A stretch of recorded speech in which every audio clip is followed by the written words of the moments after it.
The Maryland Freedom Caucus released a statement today slamming Democrats who are backing Abrego Garcia, saying they condemn the calls to return him to Maryland.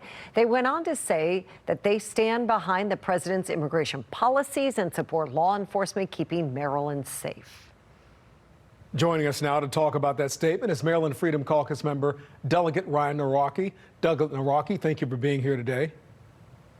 Thanks for having me, Kai. Yeah, what are your thoughts about Democrats' latest trip to El Salvador? I'm sure you're watching.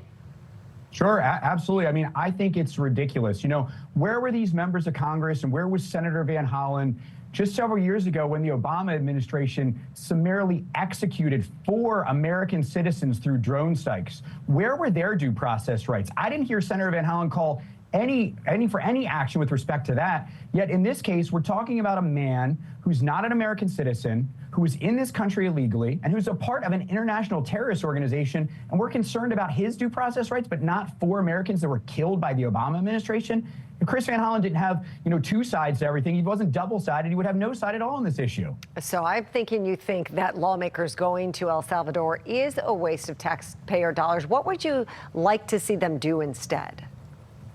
What I would like to see them do is get back to work in Washington. I'd like to see them strengthen our borders, frankly. That's why we have this problem in the first place, right? I mean, we've allowed our borders to be open and to have no real checks and balances there. That's why this problem exists. That's what they should be working on, not trying to go to El Salvador to force a sovereign nation to do something that they've said that they're not going to do.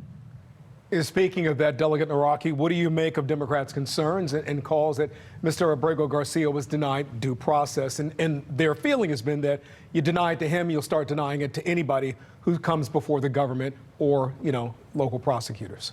Sure, absolutely, Kai. Well, he's had multiple days in court, right? I mean, he had his day in court. He had a deportation order against him. So he's had due process. Frankly, he's had more due process than most. I would bet that Rachel Morin and Rachel Morin's family would have liked to have had the same kind of due process that Mr. Abrego Garcia has already had. All right, Delegate Nawrocki, thank you so much for your insight here today. We appreciate you being with us. Thank you.